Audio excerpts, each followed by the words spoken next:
Hello, Abraham. Thank you. Yeah. All right, this is going to be briefer than you want it to be. So this first conversation, we want you to focus not just so much on what you came intending to talk about, but what hatched in you as a result of what you heard just now. Yeah. Everything you shared shifted what I wanted to ask until now. I know that. And so... We just didn't want you to revert back. Okay, I won't. I'll try not to. Satisfaction and identifying something that I want and moving towards it. What is something that I can do and take away from here, knowing what I now know that will enhance my ability to find and stabilize and maintain my alignment and allow that momentum to build. All right, here it is. So that what I have in the is. vortex manifests. Here it is. We don't want to be flippant about it. Try less, which requires a conscious trusting that the process works and that your life has put it there and that it's real and it's big and it's becoming and that it's yours and that it's not going anywhere. It's not going to get away from you. So your work is not to try to think about it. Your work is to focus yourself into a state of allowing it into your experience. For example, this is not about you, it's an example. Can you think of anything that is common in human experience that is troubling to most people? Relationships. And as you think about relationships, think about a primary relationship that is troubling to most people. Mating. So let's focus upon someone in a situation where they have something that they desire relative to another person and it doesn't seem to be coming about. And so they have been studying deliberate creation. They're hearing it from us and from others. They've been hearing it in their society for a long time. Goal setting, intentionality. And so they have a sort of determination within them to get this right. And so someone, maybe like us or anyone, is having a conversation with them about this issue that they have. And so they say something like, yeah, I'm having problems with my relationship. So you can feel where that vibration is. Now there's a magnificent relationship in their vortex, but they have no access to it because they're so aware of the current relationship that they are living. And so they decide to go to work on this relationship. So we say, well, let's talk about it a little bit. And then they say, yeah, it's not good. I want it to be better, which doesn't give them any satisfaction because it's pulling in the opposite direction of what they want.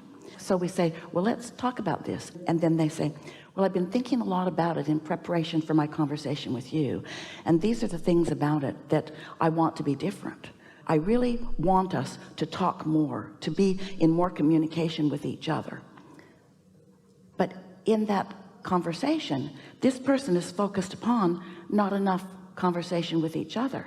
I really want my partner to understand me, which emphasizes the fact that they don't have good communication and the partner doesn't understand them. I really want my partner to come home from work and be glad that we are together, which emphasizes the fact that the partner doesn't come home and doesn't seem to be interested. And so everything that this person is doing in an effort or an attempt to get it the way they want it to be is actually counterproductive, because it's actually talking about things as they are, because that's the perspective that this person holds, which is the reason that they want to have the conversation. Further, they've been having the conversation with almost everybody they know. They're talking about it incessantly. They can't find anything other than that. And so almost everything that they're doing about this goal that they have, or this hope or dream that they have, is not satisfying because they are believing that they have to make it happen. And in the making it happen, they want to analyze it, they want to explain it, they want to explain their point of view, and most of all, they want to be the right one. They want to be right about this. I know I'm right, and I know that if my partner would just do more of the things that I think are the right thing to do, we'd get along better. And so without even knowing it, they're just writhing in the discord in their own being, when all along over here is this massively improved, gloriously wonderful relationship that's waiting for them, because every time they struggled, they put a positive piece over there. And then They want to have a conversation about what I should do. And what we want everyone to understand about everything that they desire is that they have already created what they want, and now they have to find a path of least resistance or a path of most allowance to it, which means you can't keep regurgitating how things are, because your awareness of how they are is what's preventing you from going where you want to go. And that's why we say you got to chill. But that requires, in most cases, and this is the sales job we're doing on all of you here, we want you to accept that the process is real. We want you to accept that you've already done that step one. You have done the asking, and that step two has been accomplished because your inner being has been all over it, and the resources of the universe and the law of attraction have already gathered all of the cooperative components, no matter what it is that you are creating, whether it's a love with someone, whether it's an empire, whether it's a big pile of money, whether it's something material. It doesn't matter what the desire is. It has been vibrationally accomplished. Now humans, you get out there ahead of yourself because it doesn't feel accomplished to you until you can see it, and so you keep looking for it where it isn't, and then you keep coming to the expectation that it's hard, or that it's slow, or that it's going to take more goal setting. I just need to be more clear. I want something. I want this thing that I do not have, and I want this thing that I do not have, and I want it to come quickly because I'm uncomfortable in not having it. Okay, well, that gets you nowhere. That just nails your feet to the floor and holds you in this place. And so you have to accept that it is vibrationally done. And if something is done, don't you want to move toward it? And can you move toward it and away from it at the same time? And can you feel that if you feel frustration, if you feel tension, that you're moving away from it, and that when you relax, you're moving toward it? Do you meditate? Daily. Do you meditate? Yes. Sometimes? Have you ever seen a movie where the rocket ship is breaking through the atmosphere, and the G-force is so strong that you can see the tension on the faces of the bodies that you're watching moving through space?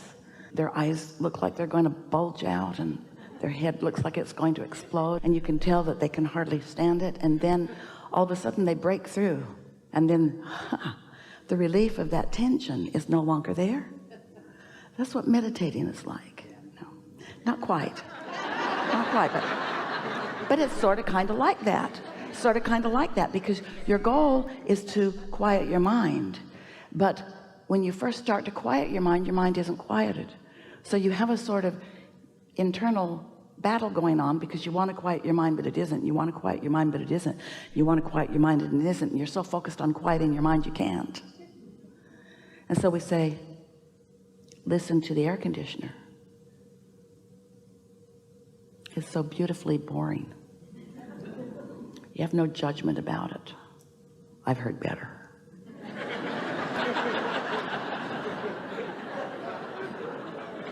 You don't feel that way. So you just let your mind relax. And at first there's a tension. There's a tension, isn't there? You know what we're talking about? We're talking about the tension of releasing resistance, which is easily accomplished by releasing thought. But there's a tension in releasing thought because you've trained your minds to focus, and your mind doesn't want to really release thought. Your mind wants to focus on something, and the law of attraction is going to cause your mind to focus on the most active thought, which in most cases, we love you so much, is resistant in nature to some degree. So when you meditate, you got to focus on something and let that tension be there because it's natural, but just keep focusing until you break through the atmosphere. You will. And when you do, sweet relief will come over you. That's a state of non-resistance. And when you do that, we're talking about 15 or 20 minutes to get there. When you do that, now everything in your vortex you are allowing, but we don't want you to think about it. We want you to just sit in that relief, in that release, in that absence of resistance, and know, but don't know it so much that you're thinking. Just know that what's in your vortex is now calling you, and there's no resistance in you. So you're going. And as you go, Now a thought will occur to you, an impulse will occur to you, and when it comes, think about that. But we're talking about what Esther is writing as she writes her segment of intention, as she's going to meditate. She's begun writing something like this, not the same words every time, but the same intention. I'm going to sit for 20 minutes or so.